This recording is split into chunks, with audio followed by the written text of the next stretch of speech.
The phone rang at 2:17 in the morning. I almost ignored it. My apartment was completely dark, and I had been asleep for less than 3 hours after working late. But when I saw my sister Maya's name on the screen, I immediately sat up. Hello. There was no answer at first. Then I heard my brother-in-law's voice. Lena. My heart tightened. David? What happened? He took a breath. It's Sophie, my 10-year-old niece. What about her? She collapsed at school. I threw the blanket aside. Is she awake? No. The room suddenly felt freezing. What happened? They said she had trouble breathing. The ambulance took her to St. Mary's. I'll be there. I didn't even bother changing properly. I grabbed my keys, pulled on a jacket, and ran downstairs. The streets were almost empty. Every red light felt like an eternity. My mind kept replaying David's words. She collapsed. She's not awake. Sophie wasn't just my niece. She was the closest thing I had to a daughter. Maya had always been the adventurous one between us. When we were children, she climbed trees. She rode bicycles without training wheels. She was the one who convinced me to sneak cookies from the kitchen. But after we grew up, our lives became completely different. Maya married David and had Sophie. I stayed closer to home and became the person everyone called when something went wrong. Broken water heater? Call Lena. Need someone to pick up Sophie? Call Lena. Forgot an important appointment? Call Lena. I never complained. Sophie was worth it. When I reached the hospital, David was standing outside the emergency room. He looked like he'd aged 10 years. His shirt was wrinkled. His eyes were red. Where is she? He pointed toward the doors. They took her upstairs. Is she conscious? No. I grabbed his arm. What happened? She was at school. Her teacher said she complained about feeling dizzy. Then she collapsed. Did the doctors say what caused it? They don't know yet. Where's Maya? David looked at the floor. She isn't coming. I stared at him. What? She isn't coming. Why? She and her boyfriend are still on vacation. I thought I had misunderstood him. What vacation? They left 4 days ago. I knew Maya had planned a trip. I didn't know they were still away. She knows. David nodded. I called her. And she said she would handle everything remotely. I couldn't believe it. Her daughter is unconscious. I know. And she's staying on vacation? David didn't answer. I immediately called Maya. No response. I called again. Nothing. I sent a message. Sophie is in intensive care. Please call me immediately. The message showed as delivered. No reply. 10 minutes later, my phone buzzed. I know. David told me. I typed. Then come home. 3 dots appeared. Disappeared. Then appeared again. Finally, she replied. I can't just leave everything. I stared at the words. I called her. This time, she answered. What? Maya, Sophie is in intensive care. I know. You need to come home. I already talked to David. Your daughter needs you. I know what she needs. Then why aren't you here? Silence. Then she said, because I'm 2 countries away, Lena. Me getting on a plane isn't going to magically fix her. I looked through the glass doors toward the emergency department. Maybe it won't fix her, but she'll know you're there. Maya sighed. You're being dramatic. Dramatic? Yes. She collapsed and she's unconscious. The doctors are treating her. And you are on vacation.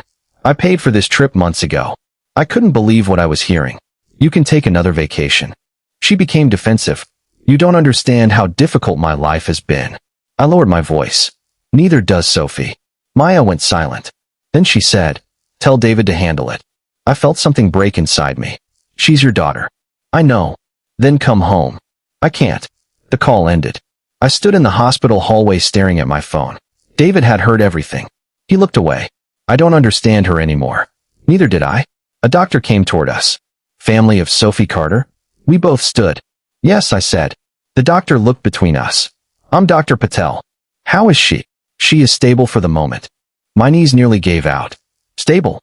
She experienced a serious episode. We're running additional tests. What caused it? We don't know yet. Is she going to wake up? We're hopeful. I swallowed. Can I see her? The doctor nodded. For a few minutes. I entered the room. Sophie looked impossibly small beneath the white hospital blanket. There were wires attached to her chest. A monitor displayed her heartbeat. I walked to her bedside. I took her hand. It was cold.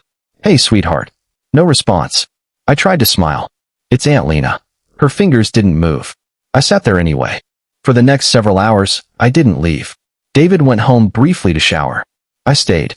At 5:30 a.m., I called Maya again. No answer. At 7 o'clock, still nothing.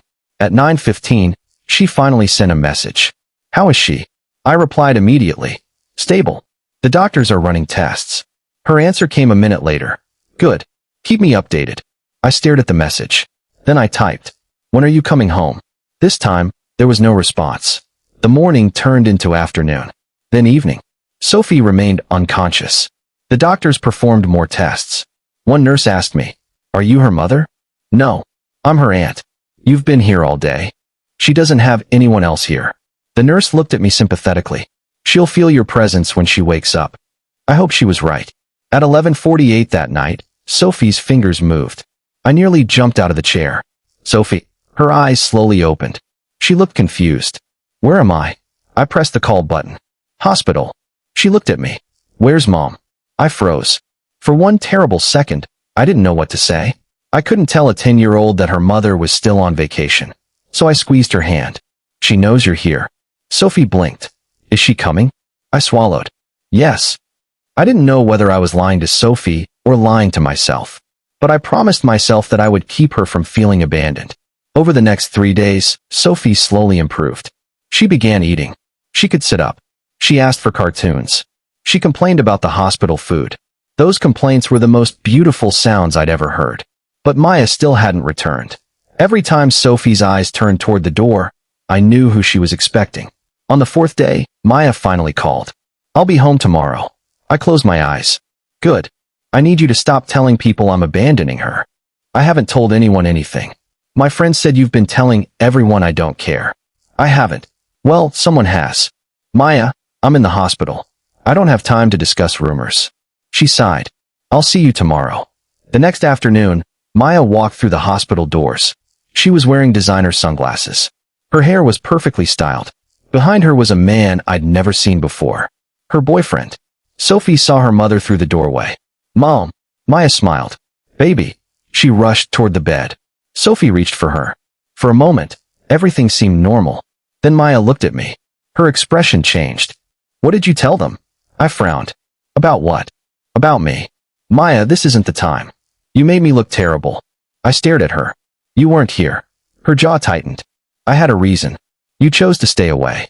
You don't know what I was dealing with. I know where you were. She lowered her voice. Don't start. I looked at Sophie. She was watching us. So I stopped. Not because Maya was right. Because Sophie didn't need another fight. That evening, after Sophie fell asleep, Maya found me in the hallway. You've always wanted to control everything. I turned toward her. What? My life. My choices. My parenting. I don't want your life. You've always judged me. No. You think you're better than me. I stared at her. I think Sophie deserves better than this. Her face hardened. You're jealous. Of what? My family. I almost laughed. Your family. Yes. I looked through the glass at Sophie. I would give anything to have a child like her. Maya's eyes filled with tears. Then she whispered. You don't understand. What don't I understand? I couldn't come home. Why? She looked away. I was scared. I softened. Scared of what? She didn't answer. Instead, she said something that would change everything. I knew something like this could happen. I froze. What did you say? Maya wiped her eyes. I knew Sophie had a problem. What problem? She looked at the floor. The doctors told me months ago. My heart began pounding. What did they tell you? She didn't answer. I stepped closer. Maya, she whispered. They wanted more tests. Did you take her? Silence. That silence told me everything. No, I said. Maya started crying. No, you didn't. I couldn't. You knew something was wrong with your daughter? I was afraid. And you did nothing? I thought it would go away. I stared at her. Then I understood why she had stayed on vacation. She wasn't simply avoiding the hospital. She had been running from the truth. But her fear had almost cost Sophie everything. And now I had to decide whether to protect my sister's secret or protect my niece. The next morning, I went to the hospital administrator and asked to see Sophie's previous medical records. I needed to know exactly what Maya had been told. The administrator hesitated. Are you authorized? I'm her aunt. That isn't enough for complete access. I understand. I called David. He arrived 20 minutes later. Together, we requested the records as Sophie's parents. When the file arrived, David opened it. His hands started shaking. What? He turned the page toward me. There it was. 6 months earlier, Sophie had been brought to the hospital after complaining about dizziness, weakness, and shortness of breath. The doctor had recommended additional testing. A specialist appointment had been scheduled. The appointment had never happened. David looked at Maya. "You knew?" Maya stood silently. "You knew?" She began crying. "I was going to take her. When? I don't know. You went on vacation instead. I needed a break." David stared at her. "You needed a break from being her mother?" Maya covered her face. I stepped between them. "Stop." David looked at me. "How can you defend her?" "I'm not." I looked at Maya. But screaming won't fix Sophie. The room became silent. A doctor entered shortly afterward. "We have some preliminary results." All three of us turned toward him. "The good news is that Sophie is responding well to treatment." I exhaled. "The bad news. She needs continued monitoring and follow-up care." David nodded. "We'll do whatever is necessary." The doctor looked at Maya. Her previous records show she was advised to attend a specialist appointment. Maya lowered her eyes. "I know. You need to understand that follow-up care is extremely important." "I understand." The doctor left. David walked away. Maya remained standing beside the window. After a few minutes, she whispered, "I thought if I ignored it, it wasn't real." I looked at her. "It was real to Sophie." She nodded. "I know. You can't do that again." "I won't. You have to promise." She looked at me. "I promise." Sophie was discharged several days later. Before leaving, the doctor gave us a long list of instructions. Medication, appointments, tests, warning signs. Maya took pictures of every page. She asked questions. She wrote everything down. For the first time, I saw the sister I remembered from childhood. Not the woman running away. Not the mother pretending everything was fine. Just Maya. Scared. Overwhelmed. Human. But forgiven.